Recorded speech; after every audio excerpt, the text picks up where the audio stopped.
The commercial arbitration settlement arrived after 2 years of legal warfare that cost Marcus Webb more in legal fees than the original contract was worth. The shipping company he delivered agricultural equipment to went bankrupt before paying, and the subsequent battle through galactic commercial courts ended with the trading consortium liquidating assets to satisfy his judgment. Marcus expected credits or salvage rights to their remaining ships. Instead, the mediators presented what they called equivalent compensation for damages, an indentured servant to fulfill the remaining debt value. Standard practice in sectors where currency collapsed, the mediator explained, as if this made the entire transaction reasonable. The servant's contract value matches your judgment. Legal ownership transfers on acceptance. Her name was Sira. She arrived with no possessions beyond worn clothing and no documentation, except the neural compliance collar that marked her as property under Outer Rim labor laws. The collar was standard black market technology. It enforced behavioral protocols, prevented escape, and could be transferred between owners through cryptographic handshake that made ownership legally binding once accepted. Marcus had typical human discomfort with owning another person, but refusing meant walking away from 2 years of legal costs with nothing recovered. He accepted with immediate plans to fulfill her contract terms quickly and terminate the arrangement. The first week revealed inconsistencies that his freight hauler instincts recognized as wrong. Sira moved with precision, suggesting extensive combat training.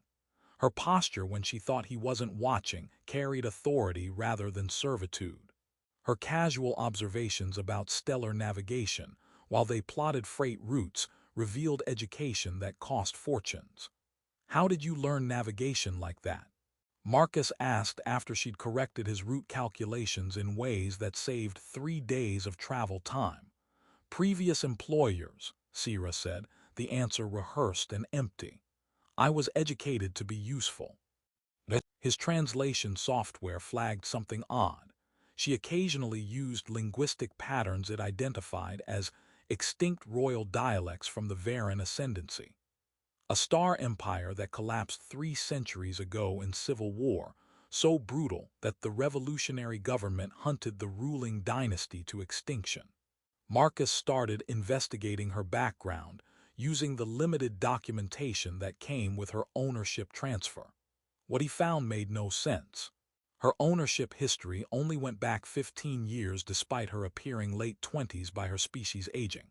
Her previous employers were all shell corporations that dissolved immediately after transferring her, and the chain of custody read like someone deliberately moving her through black markets to hide her origins.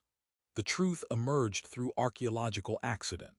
Marcus was salvaging equipment from a derelict station in an abandoned system when his biometric scanner, designed to identify potential hazards from decomposed bodies, flagged Sira's genetic markers as matching archived samples from the Veran Ascendancy's ruling dynasty.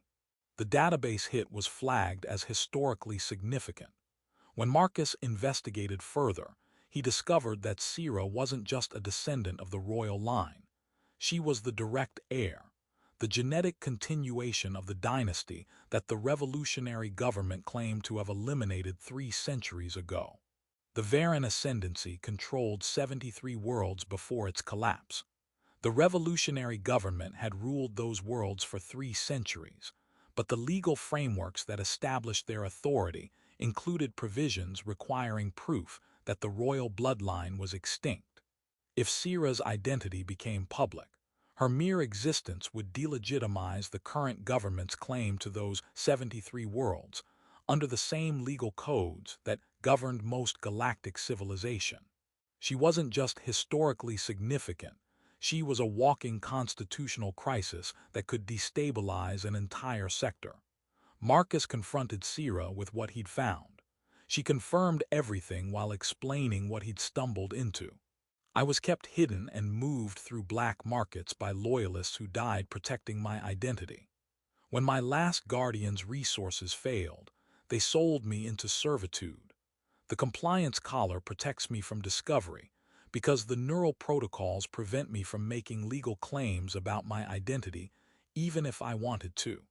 I've been moved between owners for 15 years, all of them thinking they're getting a useful servant, none of them knowing they're temporarily holding claim to someone whose bloodline could invalidate the governmental authority ruling 73 worlds. So the consortium that compensated me with you, Marcus said slowly, they had no idea what they were transferring. No one's known for 15 years, Sira confirmed. The collar keeps me silent about who I am, and without genetic scanning there's no way to identify me. You discovered my identity through accident. The derelict station's archived samples happen to include royal dynasty genetics, and your scanner happened to be looking for biological hazards. And now I legally own someone whose bloodline holds claim to 73 worlds, Marcus said. That's not compensation.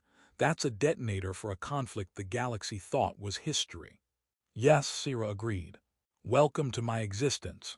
The implications became clear as Marcus processed what his compensation actually meant. He could make a fortune by selling information about Sira's identity to the current government, who would pay anything to eliminate the threat she represented. He could contact loyalists scattered across the sector, offering to transfer her ownership in exchange for wealth that would set him up for life. He could do nothing, keep her in servitude, and hope nobody else made the same archaeological discovery. Or he could try to help her reclaim her birthright, which would mean taking on governments, destabilizing established order, and possibly triggering the civil war that destroyed the Ascendancy originally. What do the loyalists expect if they discover you're alive? Marcus asked. They're not waiting to restore me to symbolic throne, Sira said. They're waiting for the bloodline to reclaim actual sovereignty over the 73 worlds. That means war with the current government and chaos across a sector that's been stable for 3 centuries. My survival is both hope for displaced populations who still identify with the old ascendancy and existential threat to everyone who's built their power in the centuries since it fell. So you're either a symbol that triggers war or a threat that gets eliminated the moment you're discovered, Marcus summarized. That's why the compliance collar is both protection and prison, Sira confirmed. It prevents me from revealing my identity to authorities who would eliminate me, but it also means I'm dependent on my owner's decisions about what happens next. Marcus looked at the neural compliance collar around her neck, the technology that made her legally his property, and kept her silent about who she actually was. I came out of a contract dispute with compensation that's technically worth more than my entire shipping company, he said, but which I can't monetize without either destroying galactic stability or getting myself killed by every faction that has interest in keeping you extinct. Welcome to being my owner, Sira said with dark humor. I'm very valuable and completely worthless simultaneously. The resolution came 2 weeks later after Marcus spent that time researching black market technology and considering every possible outcome. He didn't contact loyalists or governments. He didn't try to sell information or leverage her value for personal gain. Instead, he removed the compliance collar using illegal technology that voided their ownership contract but gave Sira autonomy for the first time in 15 years. You're free, Marcus said as the collar deactivated. Legally, our contract is void. Practically, you can make your own decisions about your identity and future without neural protocols forcing you to stay silent. Sira stared at him like he'd just done something incomprehensible. You could have exploited my value in dozens of ways. You could be wealthy beyond measure or politically powerful beyond imagination. Why give me autonomy? Because you're a person, Marcus said simply. Not a political problem or a valuable asset or a symbol that triggers wars. You're someone who spent their entire life being moved by people claiming to protect you, and you deserve to make your own choices about who you are beyond what your genetics say you should be. Sira processed this for a long moment before asking the question that mattered. What if I choose not to reclaim my birthright? What if I'd rather be person than dynasty? Then that's your choice, Marcus confirmed. I'm not going to force you to be a symbol just because history says your bloodline entitles you to rule 73 worlds. She chose autonomy, not because she was afraid of the loyalists or the current government, but because she'd spent her entire life being moved by people who saw her as bloodline rather than person, and she wanted to figure out who she was beyond what her genetics mandated. 2 years later, rumors circulated in certain sectors that the Veran royal line might have survived. But without concrete evidence or anyone stepping forward to claim sovereignty, the rumors remained speculation that didn't destabilize established governments. Marcus's final log entry acknowledged the transformation. Received indentured servant as compensation for contract dispute. Discovered through archaeological accident that she was heir to extinct star empire whose bloodline holds legal claim to 73 worlds and whose existence threatens 3 centuries of established order. Removed compliance collar and offered her choice rather than using her value for personal gain or political purposes. She chose autonomy over reclaiming kingdom, preferring to be person rather than symbol. Recommend updating protocols. Sometimes the most valuable compensation is actually a liability, and sometimes the ethical choice is recognizing that people matter more than their bloodlines or the political chaos their existence might trigger. Sierra's entry was simpler. I'm the heir to a forgotten kingdom. My bloodline could destabilize entire sectors. I chose to remain free rather than become the symbol that loyalists have been waiting for 3 centuries.